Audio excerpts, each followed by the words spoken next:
Legendary Academy Award-winning director Oliver Stone is back with Nuclear Now, his first film in 7 years, coming exclusively to theaters across the USA and Canada beginning on April 28th.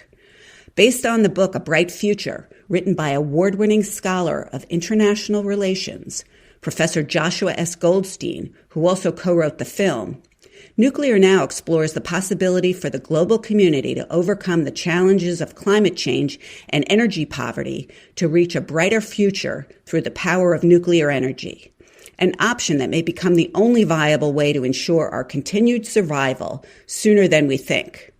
With unprecedented access to the nuclear industry in France, Russia, and the United States, director Oliver Stone delivers a revolutionary documentary that Variety has called an intensely compelling, must-see film. Opens in New York and Los Angeles on April 28th, with special one-day screening events across North America on Nuclear Now Day, May 1st, that you won't want to miss. Visit nuclearnowfilm.com to learn more.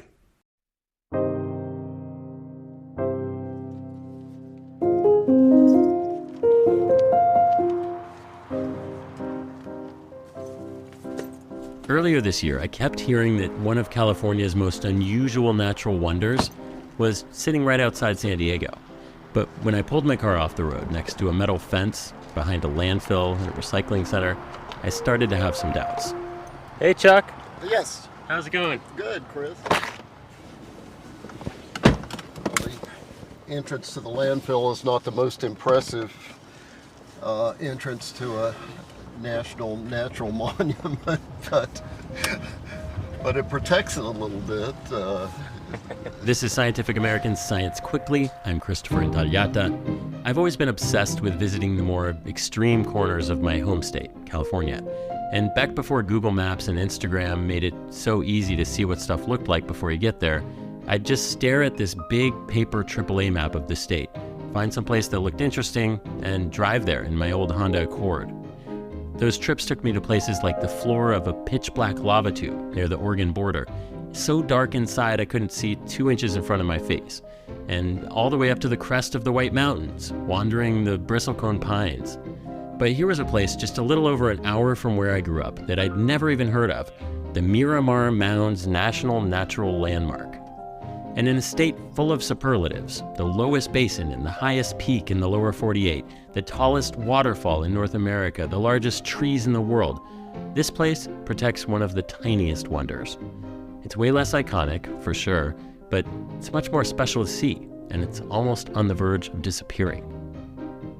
A wildlife biologist named Chuck Black had offered to show me around. He's a caretaker of sorts here, so I hop into his truck, we drive down a muddy road. It's pretty flooded in places, too. Oh, wow, we're driving through water. Yeah. It's fairly deep, but it's as long as you stay on the gravel part, you're okay. It rained a lot here in California this winter. It's the wettest winter I can remember in a long time. And all that rain's been a really good thing for what I came to see, vernal pools. Vernal pools are a type of seasonal wetland. They're these dried up muddy spots that when the water hits them, they just transform into shallow little ponds exploding with life.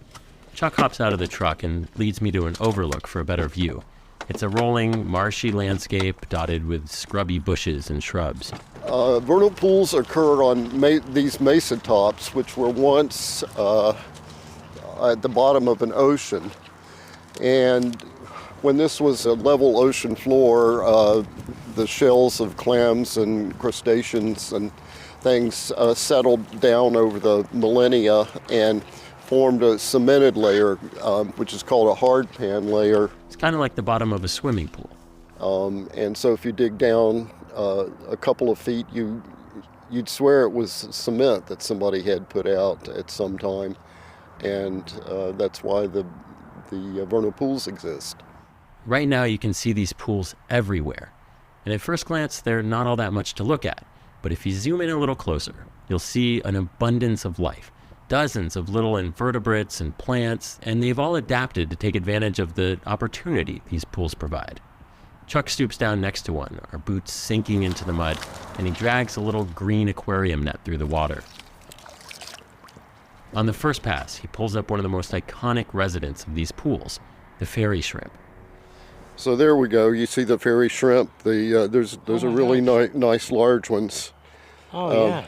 And they have two tiny little beady eyes? Is it? Yes, two little beady eyes. If you remember raising sea monkeys as a kid, these fairy shrimp are related. They're tiny, delicate little crustaceans.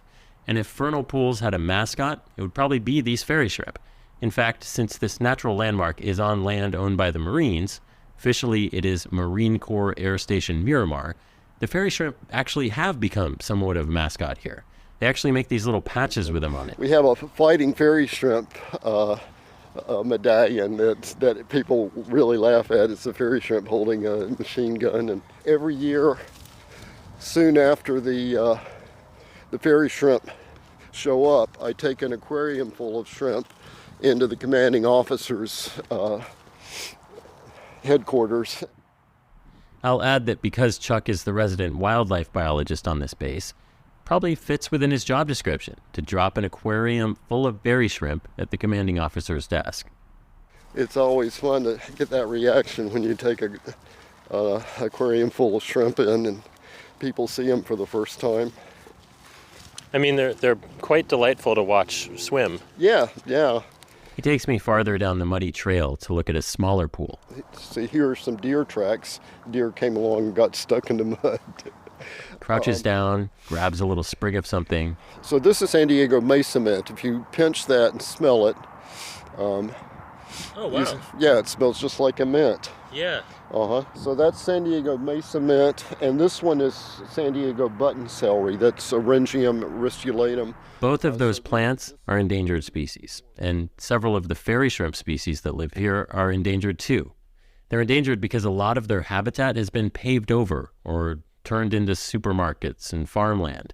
Statewide, it's estimated 90% of the pools that once existed have been destroyed. And maybe that's why I'd never even heard of this place or heard of vernal pools at all. Most of them are gone, but the ones that are left harbor a disproportionate number of California's native species compared to the surrounding areas. So there's brachiopods, ostracods, copepods, cladocerans, and besides the crustaceans, there's a lot more. Truly, a lot more. There's worms, lots of kinds of insects. If you want to get small, there's rotifers and other kinds of, and protozoans, there's bacteria, there's algae, vascular plants. It's minestrone.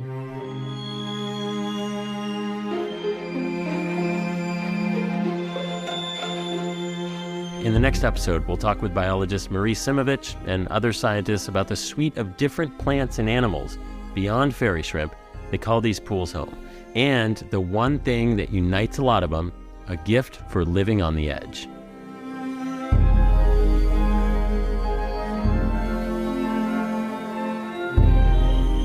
Science Quickly is produced by Jeff Delvicio, Tulika Bose, and Kelso Harper. Music by Dominic Smith. Don't forget to subscribe to Science Quickly wherever you get your podcasts. Head over to scientificamerican.com for in-depth science news. For Science Quickly, I'm Christopher Intagliata.